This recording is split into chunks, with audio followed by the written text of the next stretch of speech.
Good afternoon, everybody. Apologies for being a little tardy.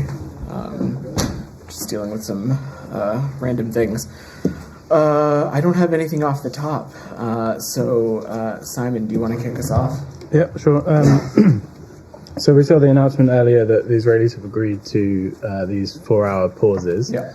I'm wondering if there's a few more details you can give. Previously the Israelis had said they wouldn't agree to humanitarian pauses without release of hostages. So is there some kind of agreement from the Hamas side that has facilitated this? The Israelis can obviously provide you with additional details, but I wanted to note that this new development has been, I think, a direct result of some of the engagements, discussions, and diplomacy that the President, Secretary Blinken, National Security Advisor Jake Sullivan have all been deeply engaged on. This has been something that has been important to us as well, is assessing avenues in which humanitarian pauses could be initiated to permit civilians to depart, specifically depart areas where there are active hostilities, increase the flow of aid, as well as enable conditions for the release of hostages, which is something that we hope will continue to take place and happen as well, and that's something we're going to continue to keep an eye out. So again, this is not a black and white situation. It's something that we're going to continue to work on with our partners in Israel about these kinds of efforts. And just to reiterate some of the details that were announced, there will be 2 humanitarian corridors allowing people to flee the areas of hostilities in the northern part of Gaza. The first such corridor, open between 4 and 5 hours every day for the past few days, has already enabled many thousands of people to reach safer areas. The second route along the coastal road will enable many more thousands to reach safer areas in the south. And of course, we are continuing to work closely with our Israeli partners to address and remain vigilant about efforts from Hamas to discourage and prevent civilians from fleeing this area. And simultaneously, as we talk about this movement of civilians, it's also critical that humanitarian supplies and assistance are expanded in the areas where people are moving. In the case specifically of southern Gaza, over the course of yesterday, we saw 106 trucks of humanitarian aid flow into Gaza through the Rafah crossing.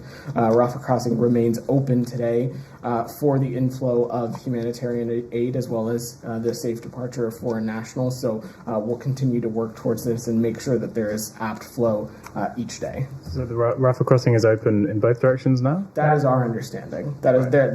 As I said from here yesterday, that it had been closed given some security circumstances. Our understanding at this point is that it is open for the influx of aid and also for foreign nationals to depart. And just on the humanitarian pauses, so one of the images that people have been seeing a lot is a lot of people moving from the north of Gaza to the south.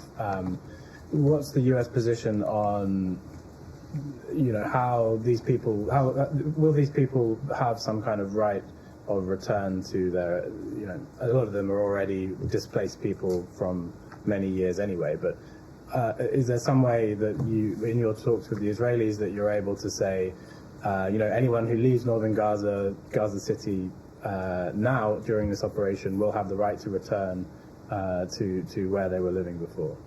So you've heard me say this before, that of course a forced relocation of Palestinian civilians from Gaza is not something that we support. It's not a policy that we are pursuing.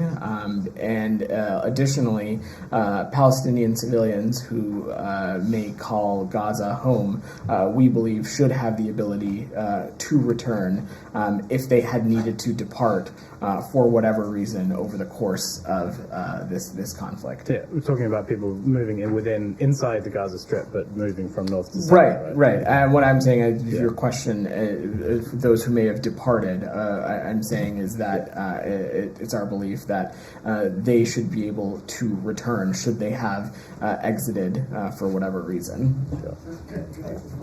Go ahead, Said. Thank you. Yeah. I appreciate it. So you're telling Simon, in your response to Simon, you're saying that the U.S.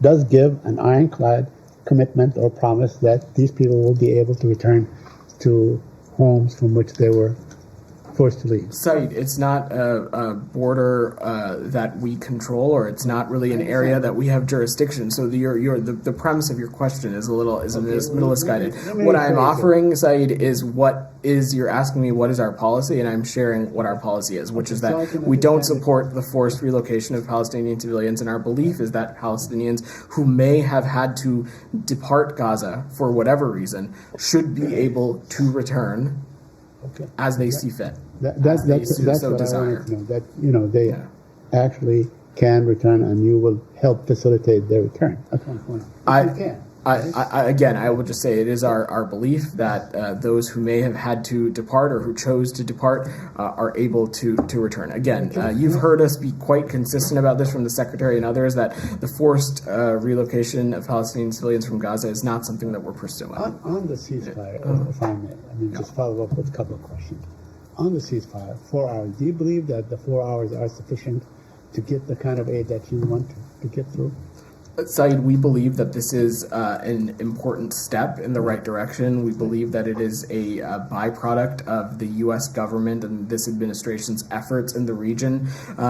Diplomatically, what the President, Secretary Blinken, and others have been doing around the clock. Of course, we are going to continue to want to see more. We have not parsed our words about the dire humanitarian circumstances in Gaza, and it's something that we're going to continue to engage on with the Israelis on what other avenues are available for ensuring access to humanitarian aid and humanitarian pauses that will allow for the safe movement of civilians. This is a welcome step in the right direction, and we, of course, are going to continue to work with our Israeli partners on what other avenues may be possible. My last issue is, Israel often, and you guys from this podium and other podiums often accused that Hamas is using people as human shields and so on. They were saying that in Shifa Hospital there was a photograph or surveillance of a manhole and turned out to be just for water. Let me ask you something. Do you have a definition to what is a human shield? Said, it is important here when we talk about this. We don't. This isn't. And you've heard me say this before this week. This is not hyperbole. It is fact. Hamas is a designated terrorist organization. It's been a designated terrorist organization since 1997 and has been so over the course of multiple administrations of varying political parties. And we know that there is a vast network of Hamas integrating itself through civilian infrastructure, co-locating itself with key civilian infrastructure, using Palestinian civilians as human shields by doing so, by co-locating itself in such ways. Okay, I just want to remind you that this term was actually invented by Mahatma Gandhi when he was fighting the British, but I'm not going to go into the history and so on. But also I want to remind you that, in fact, in the Israeli-Palestinian context, it was the Israelis who introduced the term and the activity. They would bring in the kids, tie them to the jeeps and so on. There are plenty of pictures that I can send you and share with everybody here to disallow or to prevent the other kids from throwing stones at them. They're the ones that actually introduced. Let's not lose sight of the fact. Let's not lose sight of the fact that Hamas has brought this war to Gaza, and they are a terrorist organization that is hijacking the political future of the Palestinian people. Vidan, just my last point. The Israeli Defense Ministry is really located in a densely populated area. So if the situation was reversed and somebody somehow struck a rocket onto that thing and civilians were killed, would you call that a human shield? Would you call that the Israeli Defense Ministry? In any circumstance, in countries around the world, we have been incredibly clear about the moral imperative to ensure that steps are taken so that civilian casualties and impacts on civilians are minimized. Thank you. Thank you. Can I come to you right after Nick? Nadia, go ahead. Thank you. Following up on this 4-hour humanitarian pause, the White House said that it's going to start today. So it's like around 8:30, I think, in the evening now in Gaza. So do you still believe that's going to start today, implemented today? I have no different update. That's our understanding. Okay. Is Gaza City included in this 4-hour pause as well? I will let our Israeli partners speak to the specific operations about this, Nadia. I'm not going to get into the operational details from up here. Also, the Israeli defense minister just now said actually that they're not going to stop fighting. So do we believe them, or do we believe you and the White House that actually there is a 4-hour humanitarian? This was an announcement coming from the Israeli government, so I will let them clarify anything that needs to be clarified. We don't speak on behalf of them. What I will just say is that the announcement of this is reflective of work that our administration, President Biden, Secretary Blinken, others, National Security Advisor Jake Sullivan, have been doing around the clock because of the critical role that we've been playing on the importance of ensuring the flow of humanitarian aid, ensuring that humanitarian pauses are possible so that voluntary movement of civilians is able to take place and potentially allow for the conditions to be created for hostages. And you said there's going to be 2 corridors for people to go from north to south. So when they leave via the sea or the other route, do you think, where are they supposed to go? Because if we think there is no water, no electricity, so they're going to be in the open air? I'm just like a practical question. I totally understand your question, and again, I will leave it to our Israeli partners to speak to the specifics about this. Okay, and one final thing about the hostages. One final one. Yeah, about the hostages. Do you think that Islamic Jihad, who seems to be holding other hostages, not just Hamas, is this other routes that the U.S. is following with mediation, maybe perhaps in Lebanon or elsewhere? There's other channels, not just through Egypt and Qatar? I'm just not going to get into the ongoing and sensitive efforts. We have actively been working to release all the hostages in Gaza, including those Americans, and we've been clear that the U.S. supports humanitarian pauses to get hostages out, but I'm not going to get into the specifics of any of that ongoing work. Nick, go ahead. It's somewhat related.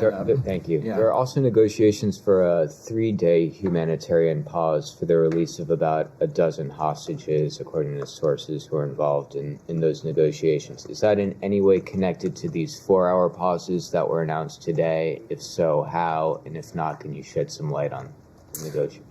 Our hope is that conditions can continue to be created that would eventually get us to a place where some of these hostages can be released. The announcement that was today is about ensuring the flow of humanitarian aid, as well as allowing the ability for civilians to move safely and depart areas where there might be hostilities taking place. But again, we'll continue to keep our eye on the ball when it comes to release of these hostages, and it's something that we'll continue to engage on with our Israeli partners. And should the news from today or other humanitarian pauses that potentially could be forthcoming allow for the release of hostages, that of course would be a step in the right direction also. Camilla, go ahead. Thank you, Vedant. Yeah. We've reported that CIA Director Bill Burns is in Doha along with the head of Israel's Mossad. Incidentally, they were there before this before our humanitarian pauses was announced. We've been told that he's there for various discussions, but also to facilitate hostage negotiations. Just wondered if you could clarify on who's leading the charge on hostage negotiations on the U.S. side, and then I have one about fuel after that. So first and foremost, I defer to the Central Intelligence Agency to speak to the director's travels. What I will say is that across the interagency, this is continues to be a priority for our government. It's what I mentioned yesterday, why Deputy Special Presidential Envoy for Hostage Affairs Steve Gillen remains in Israel, and this is something this department and other pieces of the U.S. government continue to engage on extensively. And just on fuel, Ambassador Satterfield briefed reporters a little earlier today He says that there's now fuel available to UN implementers in Gaza, and that they hope that he's hoping that more fuel will be able to get in for other aid workers. That effort to get more fuel in, is that hope that goes alongside the 4-hour pauses that have just been announced, or is that a separate effort from the pauses that have just been announced? So the mechanical and technical way in which we would ensure the access to fuel, I'm just not going to comment on that given sort of the technical and operational specifications. What I will just say is that we know very clearly that there is a dire need for fuel in Gaza. It is key to a number of lines of efforts, whether that be desalination of water, clean water treatment, other wastewater efforts, the provision of medical care, and that is exactly why Special Envoy Satterfield has been engaged on this, to do everything we can in close coordination with Egyptian authorities, Israeli authorities, donors, humanitarian aid agencies, to turn that, to do whatever we can to increase that. Barbara, go ahead. Similar kind of question, actually. So the IDF has been quite clear that these are tactical local pauses for movement from a specific area to the south, which sounds like from the Israeli point of view, they're completely focused on getting or allowing Palestinians to leave northern Gaza to southern Gaza. In what way do you think, or can you say anything about how this might be expanded to aid? Like, it doesn't sound like it has anything to do with the aid side of it. So I guess similar to what Camilla was asking about, how do you see this moving towards the getting hope aid? is, Barbara, the hope is that through these pauses, through these hours and movements that are going to be taking place, that aid is able to reach those who need it, and the conditions will be created to not just allow for the additional flow of aid through the Rafah crossing, but also to those civilians who may be using that time to move, that aid is able to get to them as well. Again, I will leave it to our Israeli partners to speak specifically about the operational details of this, but we believe that this is an important step in the right direction that simultaneously will allow Israel to continue to hold Hamas accountable for these October 7th terrorist attacks. Michelle, go ahead. Yeah, Vedant, first, any U.S. official will participate in the Arab and Islamic summits that will be held in Saudi Arabia, and what do you expect from these summits?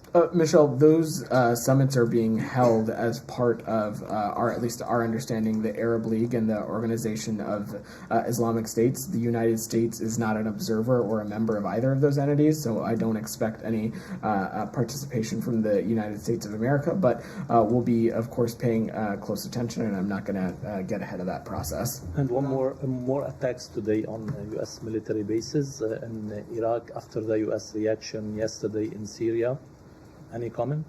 So, since you asked, Michelle, U.S. fighter aircraft conducted a proportionate precision self-defense airstrike in eastern Syria against one facility used by Iran's IRGC and affiliated groups.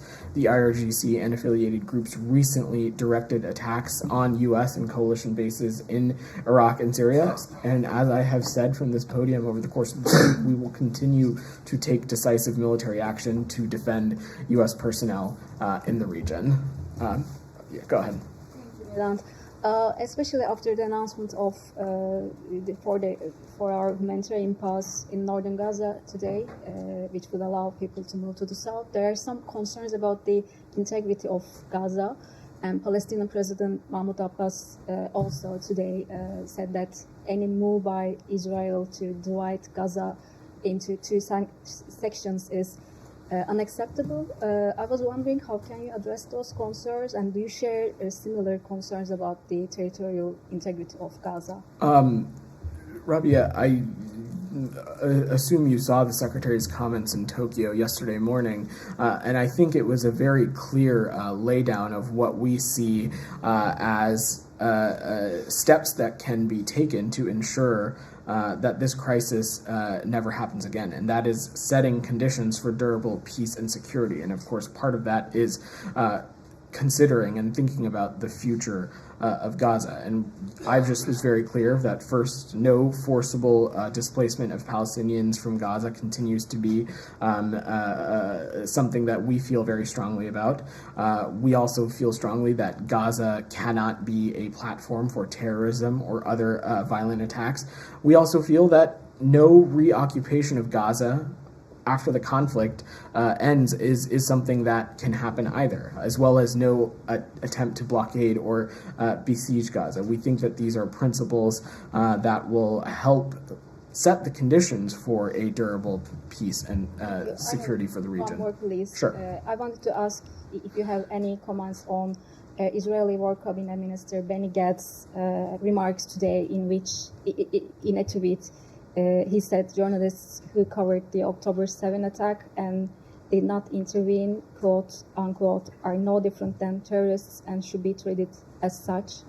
Do you have any reactions on that? I've not seen those comments, so I don't have any immediate reaction to offer you for that. Sam, go ahead.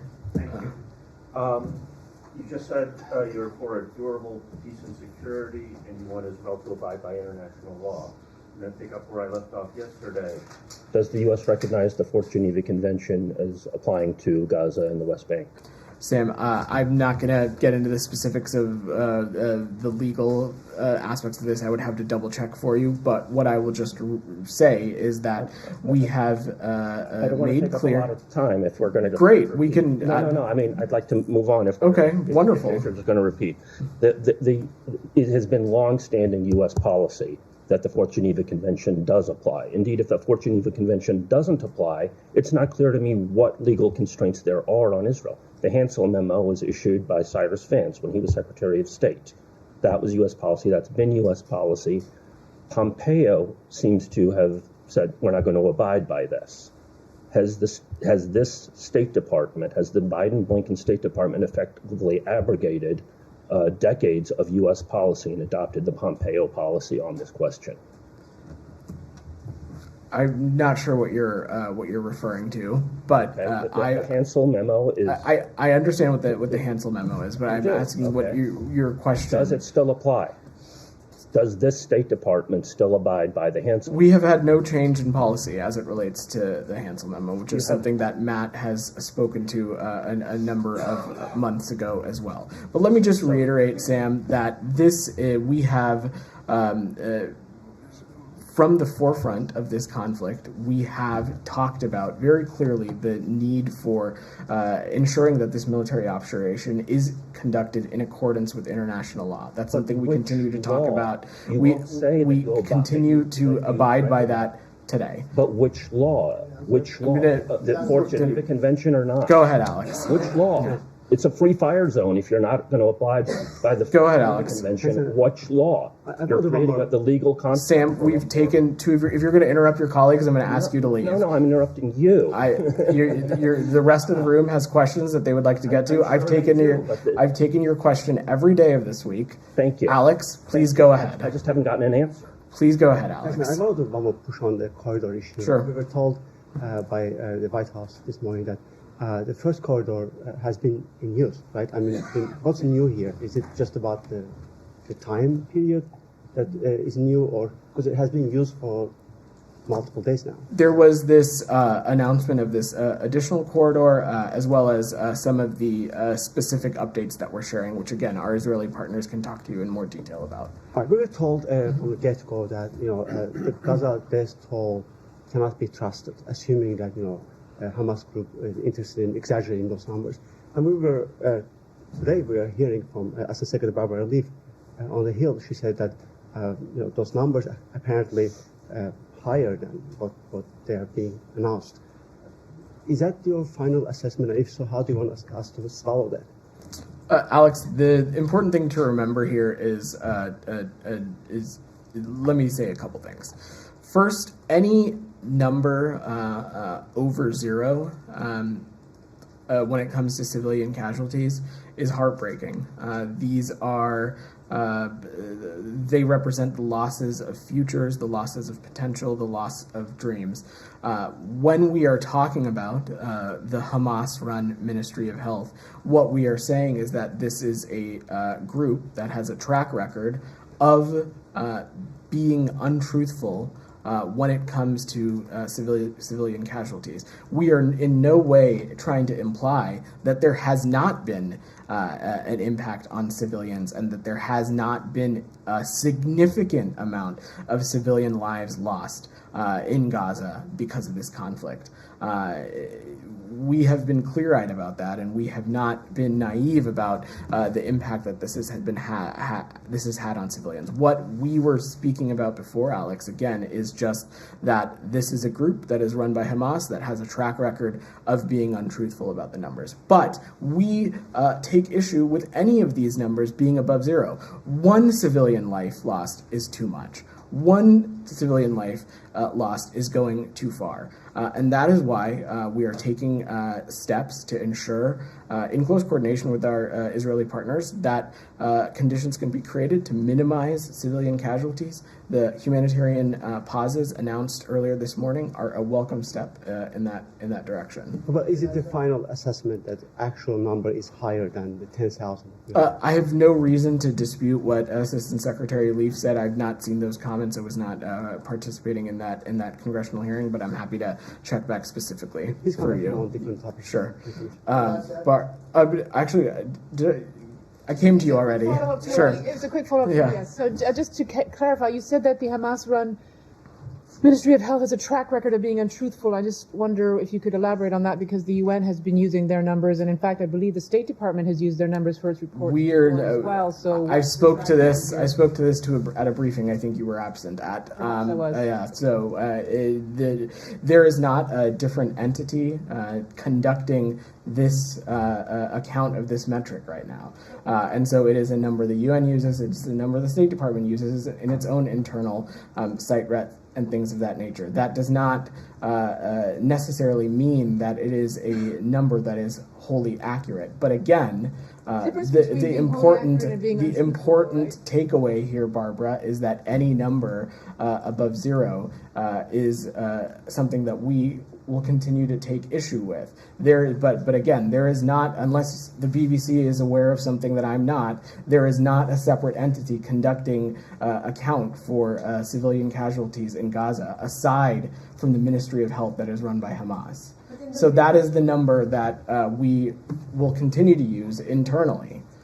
But all in the previous wars, that Hamas were accurate actually in the numbers. Why do you think this time they're not accurate? We're just not going to get into the specific intelligence assessments, Nadia, but we have seen reporting, especially around the attack on the hospital in Gaza, where there has been misinformation and some of the casualty figures have been misreported. Again, this is not to minimize the impact that there has been on civilian casualties in Gaza. Go ahead. Thank you, President. Just please, because it's a little bit confusing. Today, the announcement of humanitarian pauses is interpreted like a breakthrough.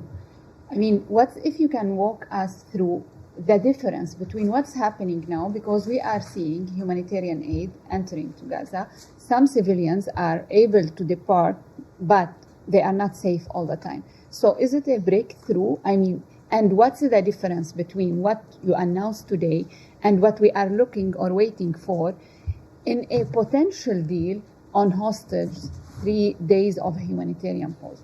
We think that this is a result of our diplomacy and our engagement in the region, and this is something that the Secretary of State, President Biden, Jake Sullivan, others have been very direct about with their counterparts in the Israeli government about the need for pauses and efforts like this. Yes, there has been humanitarian aid flowing into Gaza. Yes, there has been the ability for Palestinian civilians and foreign nationals to be able to not just move within Gaza, but also those who have an intended wish to do so to depart Gaza. What this is about is our Israeli partners sharing with some more specificity about efforts that had already been underway, but also some additional efforts that they are pursuing to ensure that these things can happen. And I will let them speak to those details in more specificity. One more question, if I may. You've been saying that a ceasefire is only beneficial for Hamas. Do you assess that the current situation is beneficial for Israel, militarily and strategically speaking? I'm not going to opine or comment on the specifics of the military operation. What this is about is ensuring that Hamas is never able to repeat the attacks of October 7th again, which is what a unilateral ceasefire would allow them to do, allow them to regroup, re-strengthen themselves, position themselves to carry out its stated intent of continuing to attack violently against the Israeli people. Goyle, go ahead. Two questions, please. Yeah. One, as far as Secretary's visit to India is concerned, if there were issues discussed like these terrorist organizations, they keep attacking like India, 26/11, now 9/11 US, and now 7/10 in Israel, among other countries, and they keep changing their names. You can ban them, sanction them, anything you can do. So where do we go from here? Future, then they will hold innocent hostages, and then they want to trade them in. Secretary Blinken is heading to New Delhi as part of the 2+2 security dialogue with Secretary Austin, and so I have no doubt deepening our security cooperation will be a topic that is discussed by Secretary Blinken, Secretary Austin, and their counterparts in the Ministry of External Affairs and Ministry of Defense. I will let that trip play out before we share further, but I have no doubt that cooperation, especially in the counterterrorism space, is something that will come up in areas where we can potentially deepen our partnership. Second question, sir. As far as the nuclear weapons of Pakistan are concerned, one minister in Pakistan said that we are not obligated not to sell Ukraine nuclear weapons because we have not signed NPT. And because of the cash flow problem in Pakistan, there is a discussion between Ukraine and Pakistan because ministers met in Pakistan. So what do you have about these comments? I'm sorry, I didn't catch the first part of your question. Nuclear weapons Pakistan want to sell to Ukraine, and Pakistan's minister said that we are not obligated to any international pressure because we have not signed NPT. I have not seen that report, and so I'm not just going to hold back on commenting on it until I see it. Sure, go ahead. Thank you so much about Southeast Asia.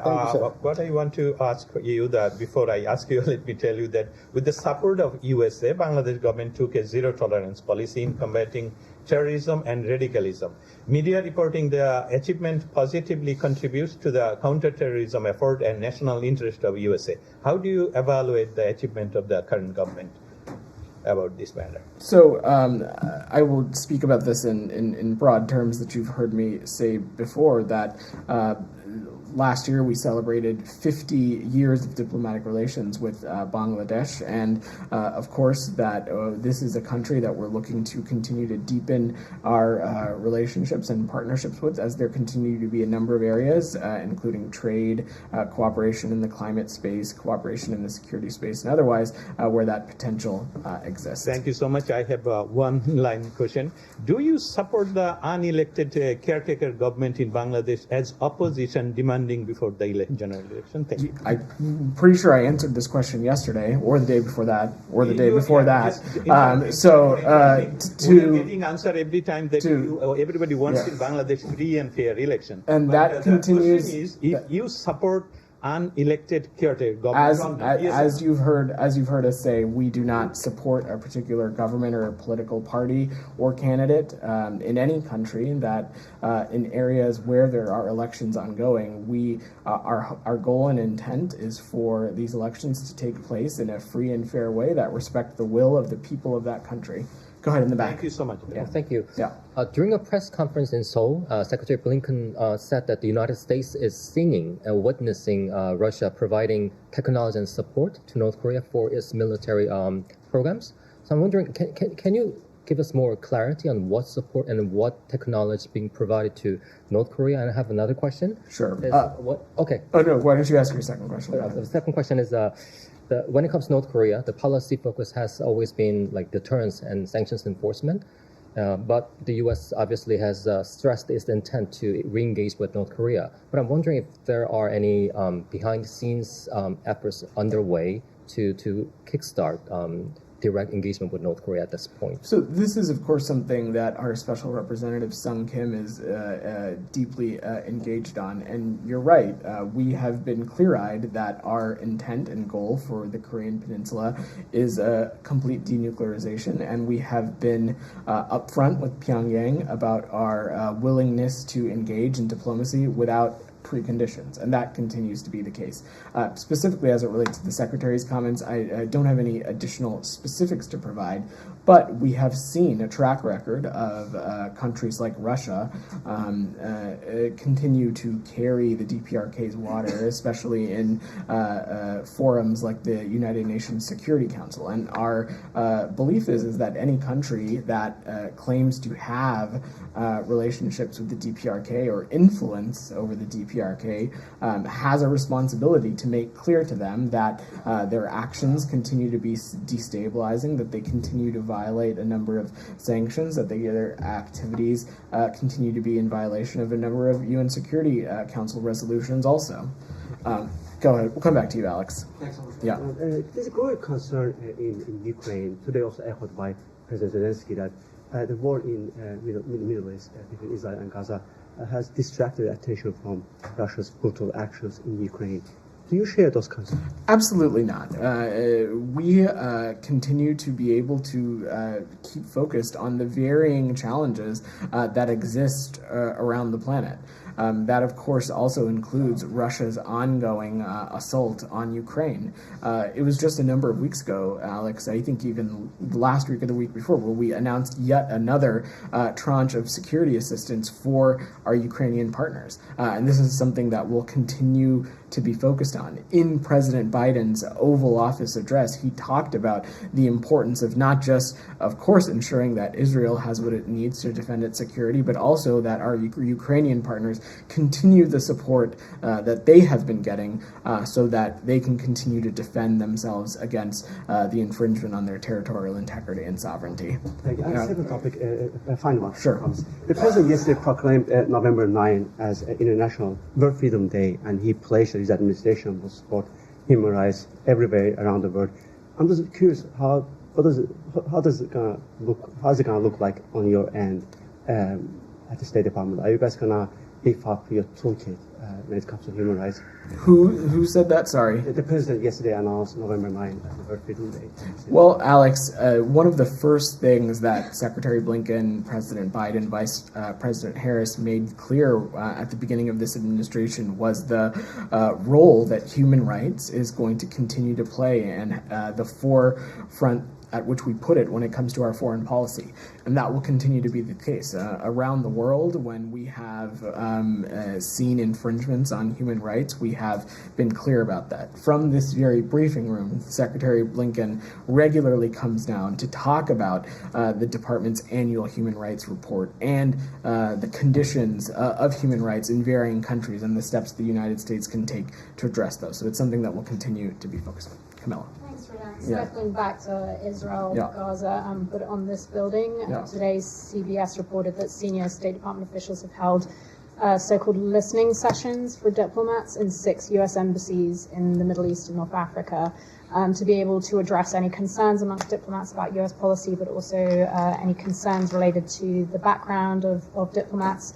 Can you comment on this at all, and can you give any more information about ongoing efforts in this building to deal with any concerns or dissent among the State Department staff as this conflict continues? Thanks, Camilla. So out of respect to this process and out of respect to the workforce, we'll talk about this in a little bit more broad terms than the specific engagements. But broadly, I would just say yes, it has been incredibly important for Secretary Blinken and this department's leadership to be able to engage directly with the workforce on a variety of areas. First and foremost, ensuring that this workforce knows and has access to the various resources that exist in the federal government, should they be interested in taking advantage of some of those resources. Additionally, we also recognize that this has been a trying time for our workforce around the country, and so just as we would here in DC, we've ensured that our missions around the world, particularly those that might be more heightened attention right now to what's happening in the Middle East, have access to those resources and are able to interface with department leaders about not just what's happening in the region, but the ways that this department can continue to serve them. Michelle, go ahead. What's your understanding of the photojournalists who took footage for the October 7 attacks in Gaza? I've seen those reports, Michelle, and I just don't have any comment to offer on those right now. Nadia, go ahead. So the president apparently just told reporters now that he was asking for a longer humanitarian pause in Gaza. So do you think that with $14 billion that you give them, plus the $4 billion, plus all the leverage and the weapons, the president cannot get what he wants from the Israelis? Cannot even extend it beyond 3 days? Nadia, the announcement that was made public today is something that this administration, including the president, including the secretary, it's something that they wanted to, of course, see happen. But as I said when speaking to Nick and Simon, this is not a moment in time, black and white, this happened and therefore another step can't be taken. We will continue to work directly with our Israeli partners, as we have, about what other options are available to ensure the flow of humanitarian aid, to ensure that civilians are able to be kept out of harm's way. That's something that we're going to continue to work towards. You feel frustrated that you don't get more than 4 hours, 3 hours? Today's announcement was a welcome step, and we have never taken our foot off the gas, and we'll continue to work directly with partners in the region about the seriousness we place on the flow of humanitarian aid. Mikhail, go ahead. Thank you very much, Ramadan. You said many times the last 2 days that you are against the occupation of Gaza by the Israelis. But everybody forgot it, I think. You said that you are against the occupation of Ukraine by the Russians. And in my opinion, you are very right to say that. But can we say that you are also against all the occupations in the world? For example, of the occupation of Cyprus by your allies, the Turks? Mikhail, each circumstance is different, and it would be inappropriate for me to offer a broad brush comment like that on every case across the world. Another question. Yeah. Do you have any good news, maybe, to share with us about Sweden joining NATO? For example, can you tell us if Hungary has removed the obstacles, if Turkey removes the obstacles? Any news? This is something that our diplomats in Ankara and Hungary are continuing to work around the clock. The secretary raised this with Foreign Minister Fidan on his travels. Of course, this is something we have not held back the importance that we have placed on seeing that Sweden ascend to NATO as swiftly as possible. We have long felt that the conditions laid out under the trilateral memorandum of understanding under the Madrid summit have been met, and that Sweden is ready to be a NATO ally. Go ahead. Thank you. Yeah. The question is about Russia and Latin America. Sure. 2 days ago, the State Department alerted about a disinformation campaign happening in different media markets in Latin America with nefarious purposes, allegedly by Russia. Can you detail the specific media markets that you're worried about and the nature of this campaign? I'm happy to check with the Global Engagement Center about specifics that we can share. We can follow up with you on that. Go ahead. Thank you for taking the question. So I have some questions about the upcoming APEC summit. So I know that you guys don't want to get ahead of the president and the secretary's schedule, but I'm wondering if you can share some details about what might be the top topics or issues that can come up during the summit, especially with regard to the meeting between President Biden and the Chinese leader Xi Jinping? Well, you're right. I'm absolutely not going to get ahead of the president's schedule or the secretary's own schedule as well. But let me just say that we are thrilled to be serving as APEC's host this year. And the Leaders Week is going to mark the culmination of our efforts as it relates to APEC. And we have been focused on showcasing and highlighting our economic leadership as well as our commitment to multilateral engagement in the Asia-Pacific and the world broadly. And we believe that APEC is an opportunity to highlight the direct benefits of the international economic engagement and some of the things that the United States has been leading on. So I would say tune in next week and we'll have more to share over the course of the summit. And secondly, so reportedly President Xi and President Biden will, the meeting between them will result in an announcement to resume military-to-military communication between the two countries. Is that the case? Can you confirm? Again, I think I just said I'm not going to speak to the president or the secretary's schedule. I will leave it to the White House to announce any plans for the president. So and you got two questions already. Go ahead, Joseph, in the back. Thanks. Back to Palestine, Israel. The UN High Commissioner for Human Rights yesterday said that the quote-unquote the atrocities perpetrated by Palestinian armed groups on October 7th were heinous. They were war crimes. He also said the collective punishment by Israel of Palestinian civilians is also a war crime, and that the unlawful forcible evacuation of civilians is as well. Does the U.S. agree with the UN assessment? I spoke about this earlier this week when it relates to questions about any of these kinds of legal determinations. We have a rigorous process in place for evaluating these kinds of things and have not made that assessment in this case. But this is a situation we're going to continue to pay attention to and remain in close partnership with Israel. It's an ongoing evaluation as things develop day by day. I spoke to this earlier in the week. Again, we have a rigorous process in place, and it's not an assessment that we have made thus far. Second, just quickly, do you believe? I mean, this is the UN saying it, which is seen as a objective side by lots of folks, including this administration. Do you believe that the U.S. reputation, specifically among traditional Arab partners and allies, has taken a hit because of what the UN is saying are war crimes? And you said this earlier, that you guys uphold human rights and preach about human rights across the world. And many folks are saying, including the UN, that there are human rights violations being committed by the Israelis.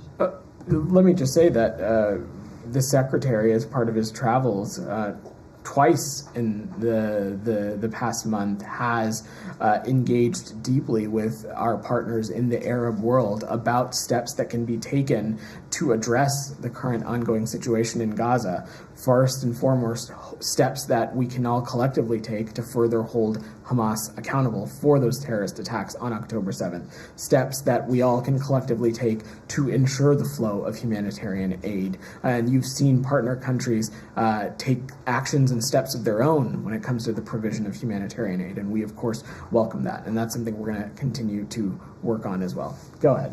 Thank you, sir. Secretary Blinken is in India, and India-Canada tensions are escalating, especially after the expulsion of more than 40 Canadian diplomats.